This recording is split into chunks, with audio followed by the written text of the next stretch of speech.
வீடியோவில் sum number 28 தான் பார்க்க போகிறோம். ஓகேவா? ஃபர்ஸ்ட் கொஸ்டின் படிச்சிடலாம். From the following details prepare a comprehensive cost sheet. Stock as on 1st April.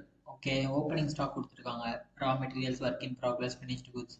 அதே போல் க்ளோசிங் ஸ்டாக்கும் கொடுத்துட்டாங்க 31st மார்ச். ஓகே, பர்ச்சேசஸ் கொடுத்துருக்காங்க, factory expenses, office expense, selling expense, அப்புறம் சேல்ஸ். ஓகே, ஸோ இப்போ நம்ம எல்லாத்தையும் ஒன்று ஒன்றா நம்ம பிளாட் பண்ணிடலாம். ஓகேவா? ஸோ ஃபஸ்ட்டு பார்த்தீங்கன்னா opening stock of raw materials. So opening stock of raw materials நமக்கு ரா மெட்டீரியல்ஸ் கன்சியூம்டில் போயிடும். அடுத்தது opening stock of work in progress. Work in progress வந்து ஃபேக்ட்ரி ஓவரேஜில் போயிடும். ஸோ வந்து ஃபேக்ட்ரி ஓவரேஜில் போயிட்டு 1200. அடுத்தது opening stock of finished goods. இது வந்துட்டு நமக்கு cost of production of goods ஓல்டில் போயிடும். அதாவது 1000. ஓகே, அடுத்தது stock as on 31st March 2004. இது வந்து closing stock. Raw materials, closing stock of raw materials வந்துட்டு -2000. ஓகே, அடுத்தது closing stock of work in progress 1100. So அது வந்துட்டு 1100. அடுத்தது நம்ம closing stock of finished goods -1500. Okay, அடுத்தது purchases of raw materials 4000. Okay, purchases வந்து ரா மெட்டீரியல்ஸ் கன்சியூம்டு. அடுத்தது factory wages. Factory wages தான் நமக்கு வந்து டைரக்ட் எக்ஸ்பென்ஸ் இல்லையா, டைரக்ட் வேஜஸ். ஸோ அது வந்து 1800. ஓகே, அடுத்தது ஃபேக்ட்ரி எக்ஸ்பென்சஸ். ஃபேக்ட்ரி எக்ஸ்பென்ஸ் வந்துட்டு ஃபேக்ட்ரி ஓவரேஜில் போயிடும் 1100. 1600. ஓகே, அடுத்தது நமக்கு selling and distribution expenses. Selling and distribution expenses வந்து 800 வந்து செல்லிங் அண்ட் டிஸ்ட்ரிபியூஷன் ஓவரேஜில் போயிடும். அடுத்தது நமக்கு ஆஃபீஸ் எக்ஸ்பென்ஸ் இருக்கு 700. ஸோ ஆஃபீஸ் எக்ஸ்பென்ஸ் வந்து நமக்கு ஆஃபீஸ் ஓவர்ஹெட்ல போயிடும் 700. அடுத்தது sale of scrap 1000. So sale of scrap வந்து நம்ம ஆஃபீஸ் ஃபேக்ட்ரி எக்ஸ்பென்சஸோட சப்ராக்ட் பண்ணிடுவோம். ஓகேவா? சேல் ஆஃப் ஸ்கிராப் எப்பயுமே ஃபேக்ட்ரி எக்ஸ்பென்ஸோட சப்ராக்ட் பண்ணிடுவோம் -1000. ஓகே, அடுத்தது சேல்ஸ் டியூரிங் த இயர் வந்து 12000. ஸோ டோட்டல் சேல்ஸ் வந்து 12000. ஓகே, நம்ம எல்லாத்தையுமே பிளாட் பண்ணியாச்சு. இப்போ நம்ம டோட்டல் பண்ண வேண்டியதுதான். ஸோ ரா மெட்டீரியல்ஸ் எவ்வளோ யூஸ் பண்ணியிருக்கோம்? Opening stock plus purchases minus closing stock பண்ணோன்னா 4500 தான் ரா மெட்டீரியல்ஸ் கன்சியூம்டு. அடுத்தது ஃபேக்ட்ரி வேஜஸ், அதாவது டைரக்ட் எக்ஸ்பென்சஸ் 4500 ப்ளஸ் 1800, 6300 தான் ப்ரைம் காஸ்ட். ஓகேவா? அடுத்தது வந்து நமக்கு இது ப்ரைம் காஸ்ட் கூட ஃபேக்ட்ரி ஓவரேஜ் ஆட் பண்ண போகிறோம். ஸோ ஃபேக்ட்ரி ஓவரேஜோட டோட்டல் எவ்வளோன்னு பார்த்துக்கலாம். ஃபேக்ட்ரி ஓவரேஜோட டோட்டல் பார்த்தீங்கன்னா 700 வருது. So 3600 plus 700 factory expenses. டோட்டலாக நமக்கு ஒர்க் காஸ்ட் வந்து 7000 வந்துருக்கு. அடுத்தது நமக்கு அட்மினிஸ்ட்ரேஷன் ஓவரேஜ். அட்மினிஸ்ட்ரேஷன் ஓவரேஜ் வந்து 7000 ப்ளஸ் 700. 7700 தான் காஸ்ட் ஆஃப் ப்ரொடக்ஷன். அடுத்தது நமக்கு வந்து cost of production of goods sold. அதுக்கு வந்து opening stock of finished goods add பண்ணி க்ளோசிங் ஸ்டாக் ஆஃப் ஃபினிஷ்டு குட்ஸை மைனஸ் பண்ணோம்னா நமக்கு -1500 வருது. அப்போ 7700 minus 1500 7200.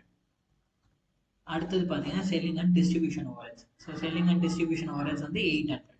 7200 ப்ளஸ் 800 பண்ணோம்னா 8000 தான் நம்மளோட cost of sales. So total cost வந்து 8000, டோட்டல் சேல்ஸ் வந்து 12000. ஸோ 12000ல காஸ்ட் 8000 போச்சுன்னா நமக்கு பேலன்ஸ் 4000 நமக்கு profit. So profit for the year is 4000.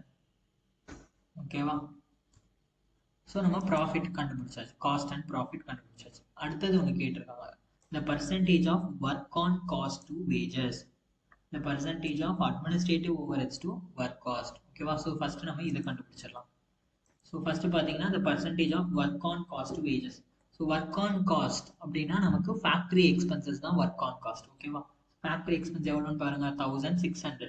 But இதில் சேல் ஆஃப் ஸ்கிராப் இருக்கு. ஸோ 1600ல நமக்கு சேல் ஆஃப் ஸ்கிராப்பை மைனஸ் பண்ணோம்னா வெறும் 600 தான் வரும். 1600 minus 1000 divided by wages. ஏன்னா 2 wages சொல்லியிருக்காங்க, work on cost 2 wages. So 2 wagesனா நமக்கு வேஜஸ்ல டிவைட் பண்ணுங்கன்னு அர்த்தம். ஓகேவா? ஸோ வேஜஸ் பார்த்தீங்கன்னா 1800.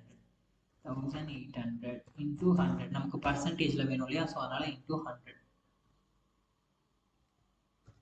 ஸோ நம்ம இந்த ஈக்குவேஷனை சால்வ் பண்ணோம்னா நமக்கு ஆன்சர் கிடைச்சிடும். ஓகேவா? அதாவது ஃபர்ஸ்ட் வந்து ஃபேக்டரி எக்ஸ்பென்சஸ் மைனஸ்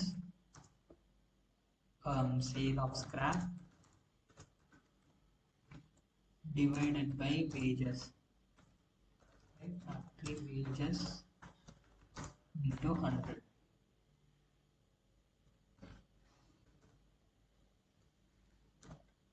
ஓகேவா?